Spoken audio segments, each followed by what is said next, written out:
नमस्कार, आप देख रहे हैं वन इंडिया 24 लाइव। मैं हूं आपके साथ नौशी। हम आपको दिखाएंगे हर रात की खास और महत्वपूर्ण खबरें। तो चलिए शुरुआत करते हैं कुछ बड़ी खबरों। उत्तर प्रदेश सरकार द्वारा पारंपरिक नदियों के संरक्षण और पुनर्जीवन हेतु चलाए जा रहे राज्यव्यापी अभियान के तहत जनपद गोंडा में एक नई गति मिली है। मुख्यमंत्री योगी आदित्यनाथ के निर्देशों के क्रम में मनोरमा नदी के पुनर्जीवन अभियान की विधिवत शुरुआत डीएम नेहा शर्मा के नेतृत्व में ब्लॉक इटिया थोक अंतर्गत सीसई बलोलपुर गाँव से हुई। यह महज एक प्रशासनिक अभियान नहीं बल्कि जन सामान्य की आस्था, संस्कृति और पर्यावरणीय चेतना से जुड़ा पुनरुत्थान है। पंडरी, कृपाल, इटिया थोक युवाओं, ग्राम प्रधानों, जनप्रतिनिधियों सहित 200 से अधिक लोग इस अवसर पर श्रमदान कर इस पहल को स्वरूप प्रदान किया। मनोरमा नदी के पुनर्जीवन के लिए बहुत स्तरीय और बहुआयामी कार्य योजना बनाई गई है। मनोरमा नदी का इतिहास और धार्मिक महत्व अत्यंत समृद्ध रहा। इसका उल्लेख पुराणों और महर्षि उद्दालक की पुत्री मनोरमा के नाम से भी जाना जाता है। किंतु अब पुनर्जीवन की इस पहल ने गोंडा की धरती को एक बार फिर सांस्कृतिक चेतना और पर्यावरणीय सशक्तिकरण का केंद्र बनाने की दिशा में अग्रसर कर दिया है।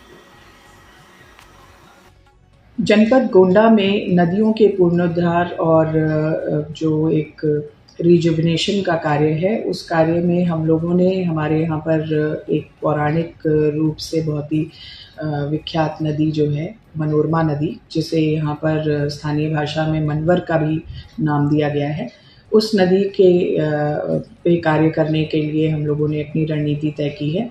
और इस नदी पर मनरेगा, जन सहभागिता और अन्य विभागों की डबटेलिंग, जैसे इरिगेशन का जो ड्रेनेज खंड है और ग्राम विकास विभाग है, पंचायती राज विभाग है, फॉरेस्ट डिपार्टमेंट जो है, इन सभी के कन्वर्जेंस के साथ में हम लोग इस नदी का जो पैच है, जहाँ सूखा है या विलुप्त होता हुआ पैच है, उस पर कार्य करने के लिए प्रतिबद्ध हैं। जनपद में इस नदी का जो लेंथ है वो लगभग 97 किलोमीटर्स है और इसका बाकी का जो स्ट्रेच है वो बस्ती में पड़ता है। ये घाघरा सरयू के ड्रेनेज बेसिन में जो आने वाली नदियां हैं उनमें से एक प्रमुख नदी है। मनवर जाकर के फाइनली कुआनो नदी में मिलती है और जो इन टर्न जाकर घाघरा सरयू में ट्रिब्यूटरी के रूप में मिलती है। तो इस प्रकार से एक नदी का पौराणिक इम्पोर्टेंस है, क्योंकि ये मखौड़ा धाम होते हुए निकलती है, जहाँ रामायण के समय पर भी इस नदी का उल्लेख है।